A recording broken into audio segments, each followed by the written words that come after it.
Good morning, cadets. Today we are learning very important law, that is law of equipartition of energy. We all know that from the kinetic interpretation of temperature, the internal energy of a molecule is average kinetic energy of the molecule. Internal energy of a molecule is equal to average kinetic energy of a molecule, and average kinetic energy of a molecule is equal to 3 by 2 kBT. This is kinetic interpretation of temperature. Average kinetic energy is equal to 3 by 2 kBT, which itself is the internal energy of a molecule, of a system. Okay. Now, how is this energy distributed?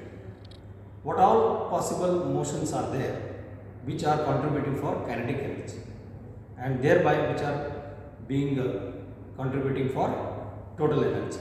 This is what we are discussing. So we know that when there is a molecule, the molecule can move along x-axis, molecule can move along y-axis, molecule can move along z-axis. So due to its motion, the molecule will have kinetic energy.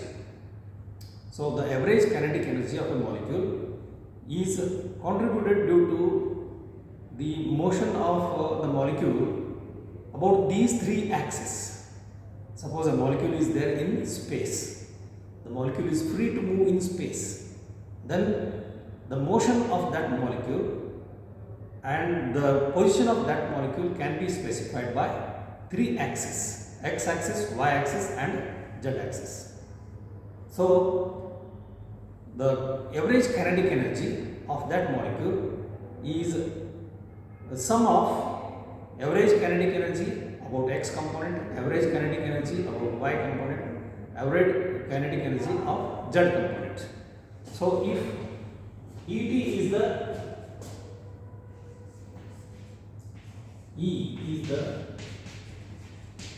internal energy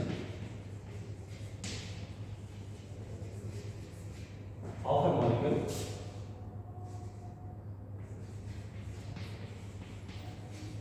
if a molecule as a whole moves along x-axis or y-axis or z-axis, or if it is capable of moving as a whole, we call it as translational motion. If a molecule moves from point to point as a whole, it is called as translational motion.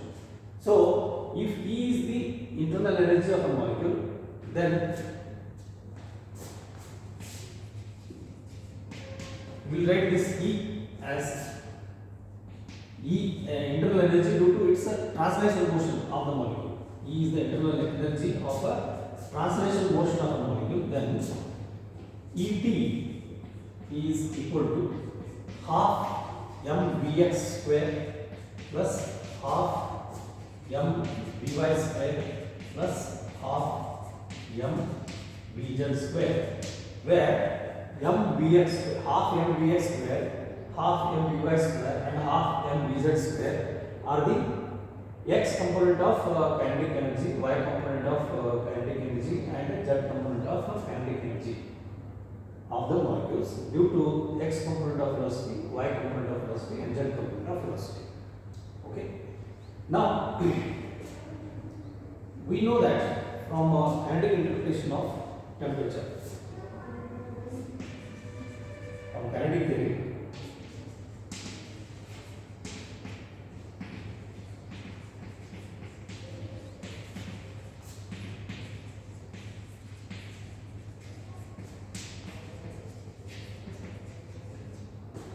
average half mv square bar is equal to 3 by 2 kBT. Half mv square bar is equal to 3 by 2 kBT, where v square bar is sum of vx square bar plus vy square bar plus vz square bar. So it is also written in another notation. V square bar can also be written as bracket mv square This is another notation for average. Bracket. Bracket is the notation for average. So this is also equal to 3 by 2 kVt. So if we take the average values of this, then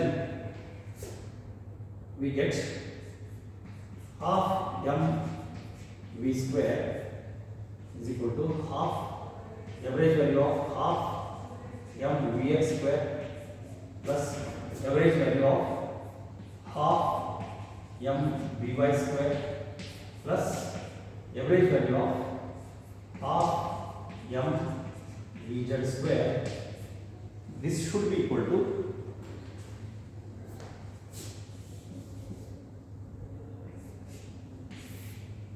this should be equal to 3 by 2 kV.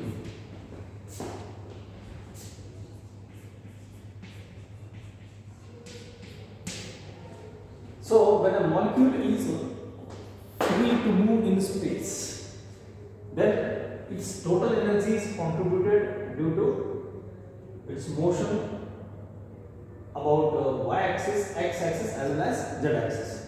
So total energy 3 by 2 kVt will be equally distributed about these axes. So when you look at this half m vx square bar plus half m vy square bar plus half m vz square bar is equal to 3 by 2 kVt, then we can very well write that half m vx square is equal to 1 by 2 kVt, half m vy square is equal to 1 by 2 kVt, half m vz square bar is equal to 1 by 2 kVt. This implies average value of kinetic energy about x-axis should be equal to half kVt. Average value of kinetic energy about y-axis due to y component should be contributed by half kVt. And similarly, half m vz square should be contributed by half kVt. So that half kVt plus half kVt plus half kVt, if you add these three, you will get 3 by 2 kVt. This is the meaning of law of equipartition of energy. This is possible for a molecule which undergoes only translation motion. So it is good approximation for a molecule like a monoatomic gas molecule like argon. Argon is a monoatomic gas. Neon is also monoatomic gas. Helium is also monoatomic gas. So we can conclude for monoatomic gas, the monoatom itself acts as a molecule, so that itself undergoes translational motion. It will have only translation mode of energy. It will have only translation mode of kinetic energy. The kinetic energy of that molecule is due to only translational motion. Translation motion. So it is good for, it is applicable for monoatomic gas. It means a monoatomic gas can move either along x-axis or along y-axis or along z-axis, so that its velocity components can be calculated as Vx along the x-axis, Vy along the y-axis and Vz along z-axis. So that will be contributed due to its translation motion and that's how it is contributed for kinetic energy. What about diatomic gases? Diatomic gases like oxygen or nitrogen. So the diatomic gases will be comprising of two atoms held together at a fixed distance, with a fixed distance. So it will be like a dumbbell shape. So this diatomic gas molecule can not only have the translational motion, it will have translation motion about x-axis, y-axis and z-axis. In addition to this, it can also have a possibility of rotating. It can rotate about x-axis, it can rotate about y-axis. So in addition to these three modes of translational degree, it can also possess rotational degree. So means I am saying about degree of motion, degree of freedom. It is called as degree of freedom. What is that degree of freedom? Let us understand first. Once we understand the meaning of degree of freedom, then we can calculate these energies for monatomic gas, then diatomic gas. Degree of freedom means it is the axis about which a molecule can free to move. It is an axis about which the molecule can have free motion, whether that motion is translational motion or the motion is rotational motion. So the degree of freedom, it gives you an idea of the axis about which the body can have a translational motion or rotational motion. Now, if there is a molecule free to move in a space, then in order to locate its position, we require three mutually perpendicular axes: x-axis, y-axis, and z-axis. So, for a molecule free to move in a space, it requires three coordinates to specify its location. Suppose there is a molecule which is free to move on a plane, then it requires two axes, two coordinate axes to specify its location. So similarly, right, for molecule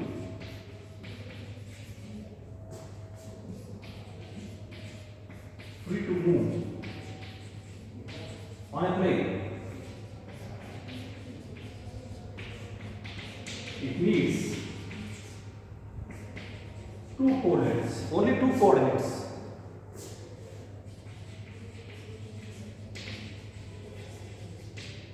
To locate it. Only two coordinates to locate it. If the molecule is free to move only along a line, for a gas molecule,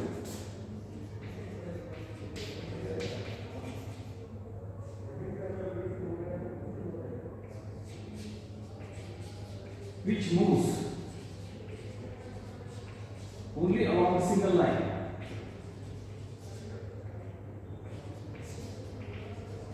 if it is restricted to move only along a single line, then it requires only one axis.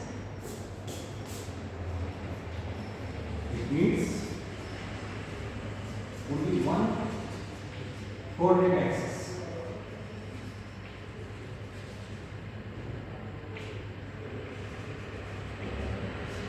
To locate it. So these themselves are called as degrees of freedom. So if a molecule is free to move in a space, then we say that that molecule has 3 degrees of freedom. Its location can be found, its position can be specified with the help of 3 axes of coordinate system. So those are called as 3 degrees of freedom for a molecule moving in space. Similarly, if there is a molecule which is capable of moving only on a plane, if it is capable of moving only on a plane, then it has got only 2 degrees of freedom. Means its motion can be specified, its location can be specified with the help of only 2 axes, x-axis and y-axis. So for a molecule free to move on a plane, we say that it has 2 degrees of freedom. I think you got the meaning of degrees of freedom. For a molecule which is restricted to move only along a line, either x-axis or y-axis, then it requires only one axis to specify its location. It requires only one axis to locate its position. So, for such a molecule which is capable of moving only along a single line, it is said to have only 1 degree of freedom. So, degree of freedom is the coordinate system which are helpful to find the location of a particle in which the particle is free to move. The free motion in this case is translation motion. So we are having 3 degrees of freedom for a particle moving in space. 2 degrees of translational motion, 2 degrees of translation motion for a particle moving on a plane as a whole.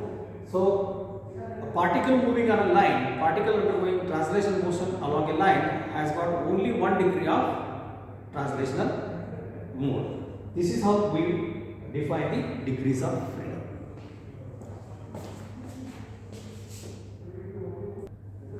Thus, we say that a molecule free to move along a line has only 1 degree of freedom. Similarly, a molecule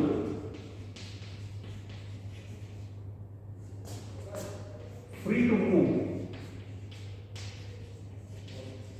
on a plane, it requires 2 axes. So it is said to have has 2 degrees of freedom.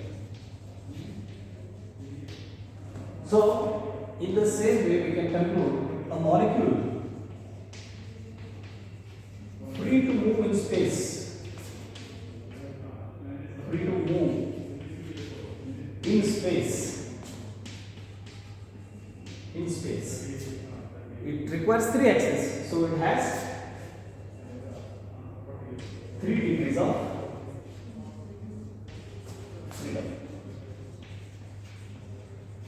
So these are specifically for translational motion. Thus we can say a molecule free to move in space has a 3 translational degree of freedom. So translational degrees of freedom for a molecule free to move in space are 3 degrees of translational degrees of freedom for a molecule free to move in a space. Okay. Now it is interesting to see from this equation half mvx square plus half mvy square, average, the bracket indicates average value, plus half mvz square, average value, vz square average value is equal to 3 by 2 kbt, which can be written as half kbt, half kbt and half kbt. So each translational degree of freedom is contributing half kbt. So each translational degree of freedom has one term having square of a variable, half mvx square for example. It is a translation degree of freedom along x-axis. So it has half mvx square. So it is having vx square of a variable having motion along x-axis. So each translational or in general each degree of freedom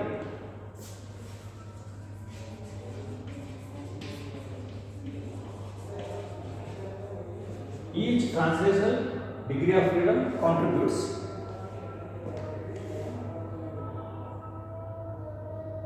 a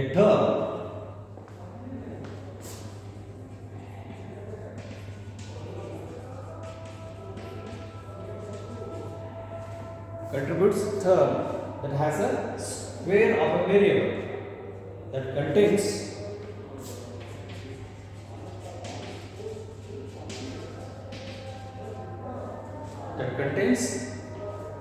a term square of some variable of motion.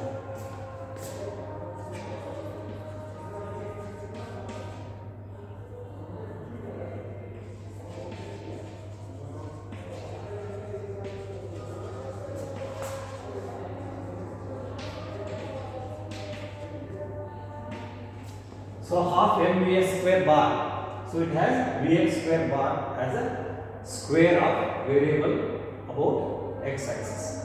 Half mvy square. So it is about y axis. Half mvz square bar. So it is about z axis. So each translation degree of freedom contributes a term that contains square of some variable of motion. So this is the discussion as far as a monoatomic gas. Therefore, a monoatomic gas molecule free to move in space has 3 degrees of translational motion. 3 degrees of translational motion. Thus, we can conclude molecules of monoatomic gas like argon. Argon is monoatomic gas. Like that, you can give example of neon and helium. So the molecules of monoatomic gas like argon have only translational degrees of freedom, that too 3 translational degrees of freedom contributed by half mvx square plus half mvy square plus half mvz square average values.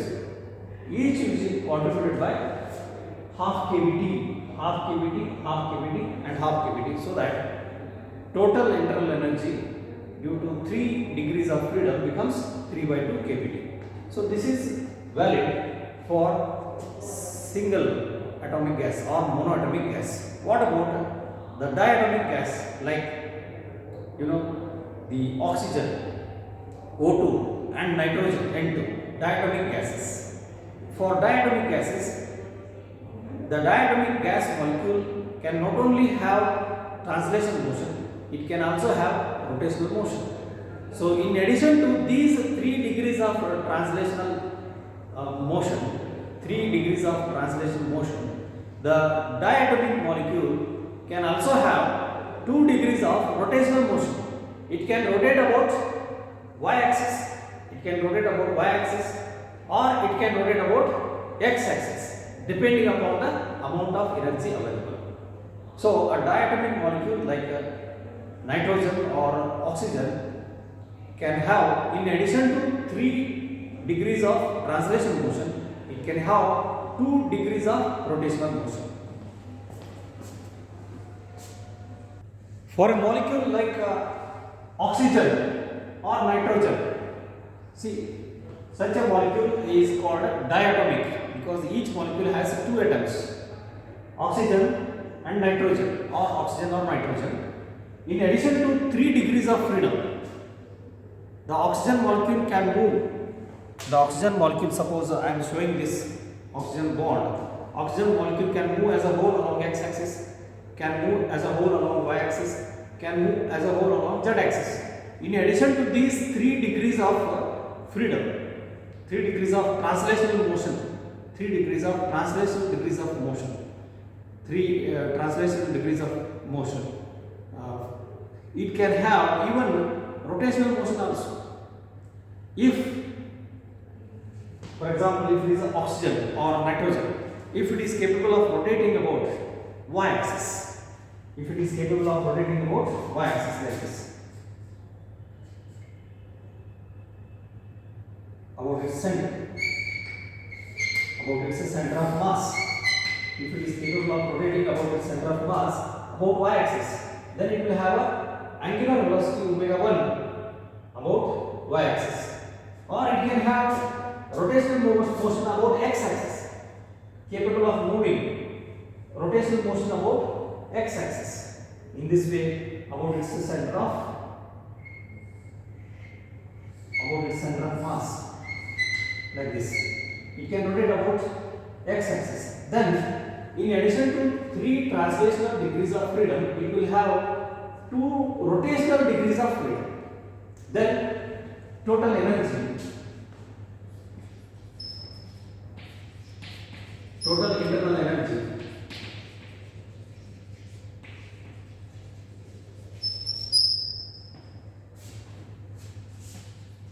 at normal temperatures, not at high temperatures. We are speaking about at normal temperatures.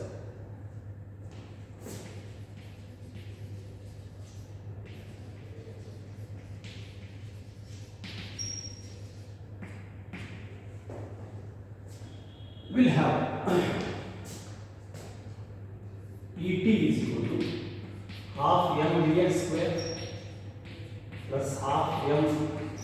Vy square plus half m Vz square plus, these are three translational degrees of freedom.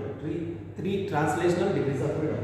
In addition to that, it will have rotational kinetic energy half I1 omega 1 square, where I1 is the moment of inertia of this diatomic molecule about y-axis, and omega 1 square is the square of angular velocity about y-axis when it is rotating about y-axis, plus half I2 omega 2 square, where I2 is moment of inertia of this diatomic molecule about x-axis when it is rotating about x-axis, and omega 2 is its angular velocity about the x-axis passing through its center of mass, about an axis passing through its center of mass about x-axis.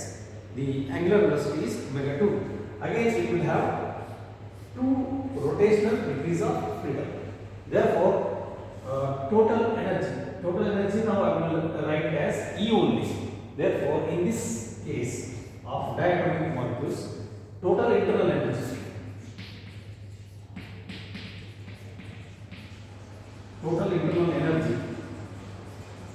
E is equal to internal energy contributed due to translation motion, ET, plus internal energy contributed due to rotational motion. So 3 degrees of translational and 2 degrees of rotational motion.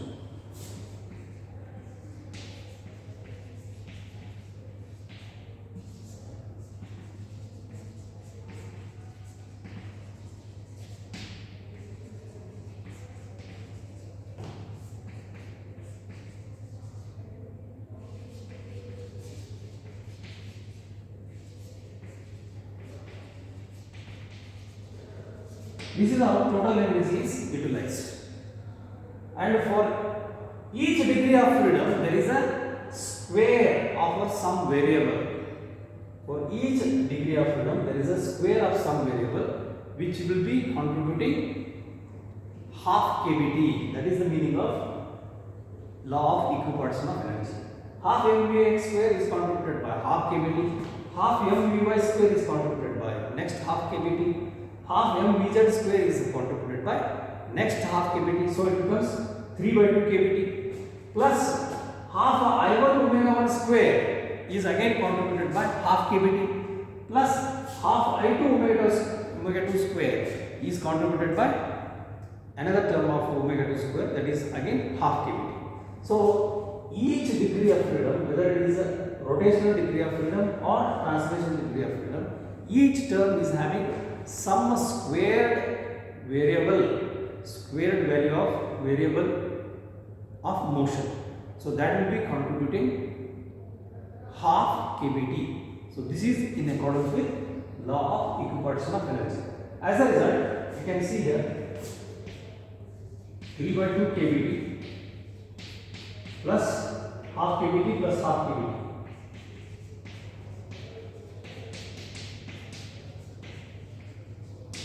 So it is going to be 5/2 kBT. So it is thus contributing 5/2 kBT. So again, the total internal energy is 5/2 kBT for a diatomic molecule at normal temperatures, not at high temperatures. At high temperatures, it will have still more energy. And at high temperatures, since the temperature is very high, in addition to translation motion, rotational motion, it can have vibrational motion about the position itself. The molecules can move about the line joining those, about the bond. The molecules can move about the line joining those two centers of the atoms, either about x-axis or about y-axis. So that is called as vibrational mode of energy. So in addition to the translational, rotational, it can also have vibrational mode of energy if the temperature is very high. Okay.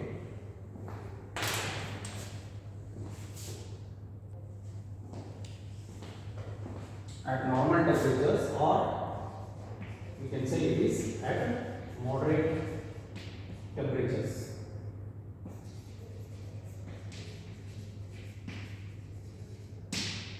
So oxygen, oxygen molecule O2 being diatomic at moderate temperatures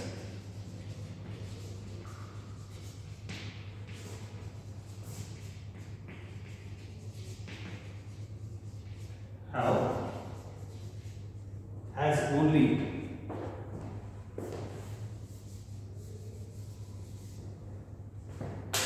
has three translational mode of energy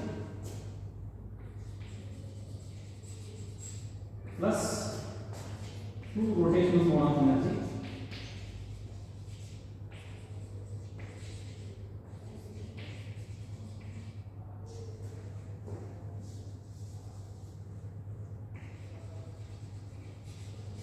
that is 3 degrees of freedom of translation motion, 2 degrees of freedom of rotational motion. So that will be calculated as 5/2 kV.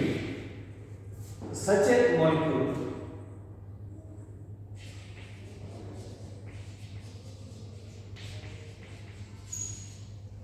is called rigid rotator, which can have only translational and rotational degrees of freedom at moderate temperatures. Then it is called as a rigid rotator. Now let us consider another example of carbon monoxide. Carbon monoxide, CO, is also diatomic molecule, but this carbon monoxide gas, even at moderate temperatures, it will not only have 3 degrees of translation motion, 2 degrees of rotational motion, it will have one more degree of motion, that is vibrational mode of energy. It will be contributed by vibrational mode of energy. As I have said, these atoms of a diatomic molecule can vibrate about their line joining the two atoms, about the bond which joins these two atoms. It may be about either x-axis or about y-axis, based on the way it is positioned, based on the way it is arranged. So in addition to 3 translational, 2 rotational, it will have a vibrational mode. Such a molecule, such a diatomic molecule, which can have translational, rotational as well as vibrational mode of energy, is termed as non-rigid rotator even at moderate temperature. It will possess more energy at that given temperature.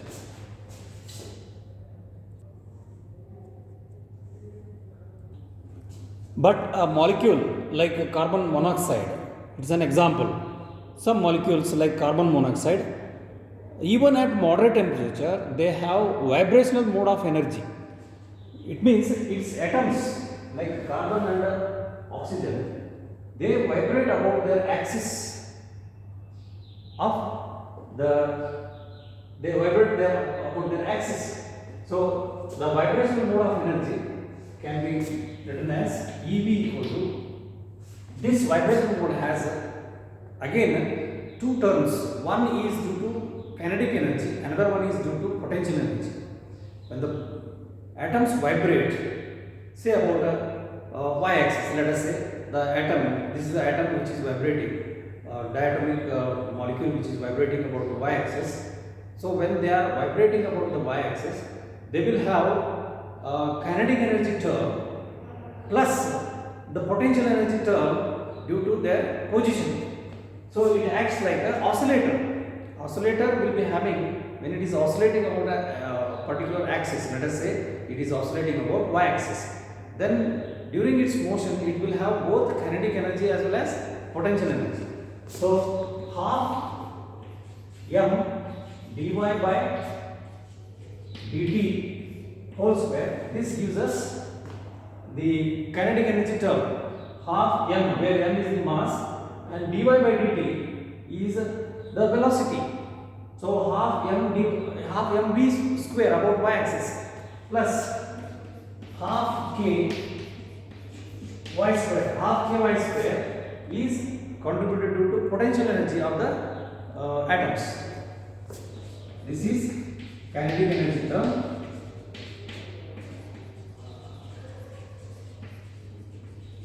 And this one is potential energy term.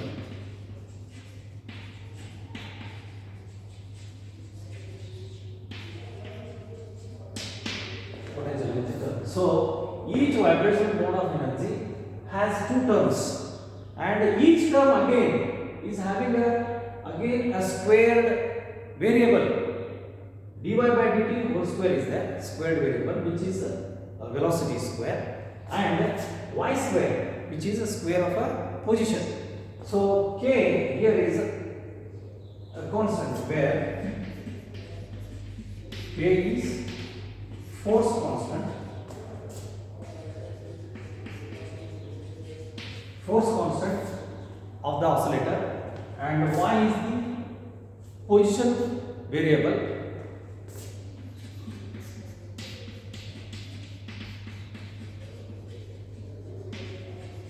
Position variable about y axis, and dy by dt, you see, rate of change of position gives us velocity. Velocity about y axis.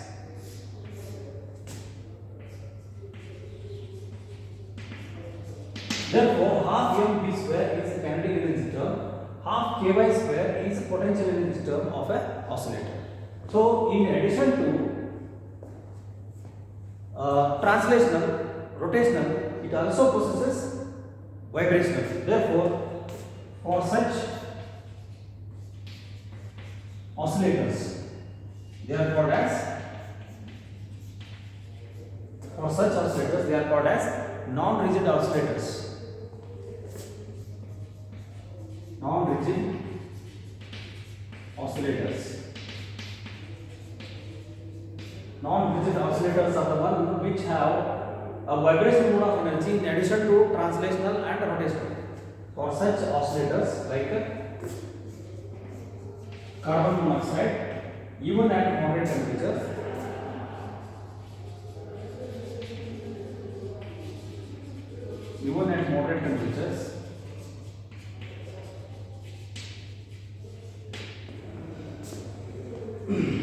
the total internal energy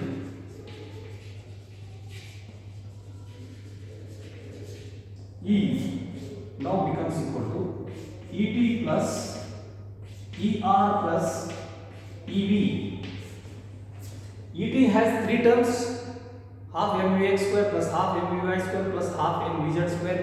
Each one is contributing half kBT, so it is 3 by 2 kBT.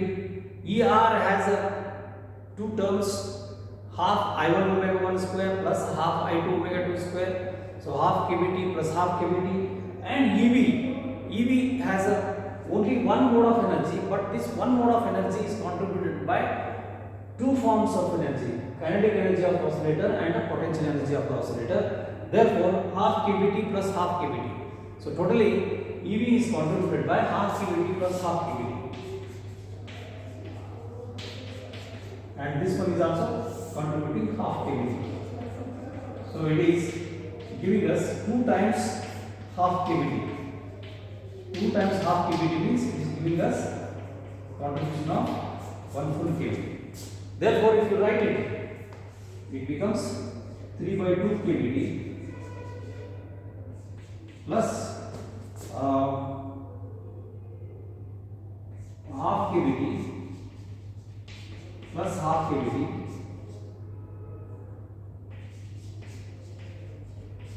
plus kBT.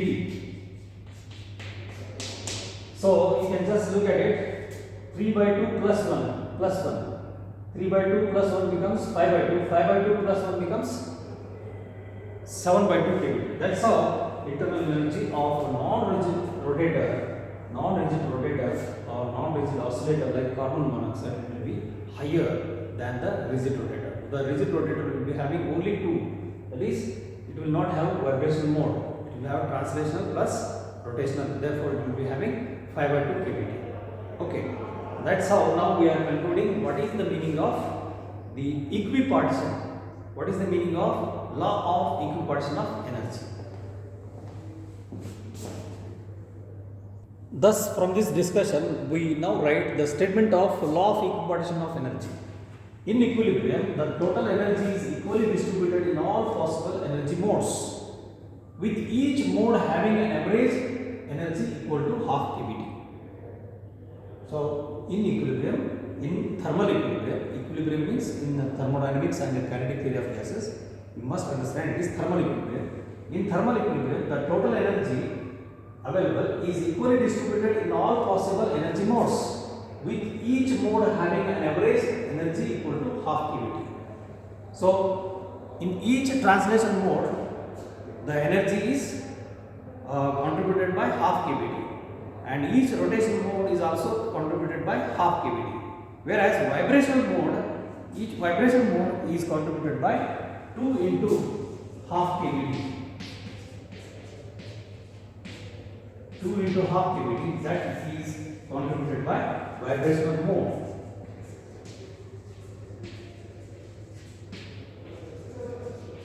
Vibrational mode or vibrational frequency of energy. 2 into half kVt, that is kVt. So this is how we need to remember, and this is helpful while calculating the specific heats of monatomic gas, specific heats of diatomic gas, and even the specific heats of polyatomic gases. In the next video, we are going to discuss the calculation of specific heats, molar specific heats, like specific heat at constant pressure and specific heat at constant volume, molar specific heats of gases. Similarly, specific heat values of liquids as well as solids. There we are going to apply this law of equipartition of energy, and there it will be quite clear. Thank you. Have a nice day.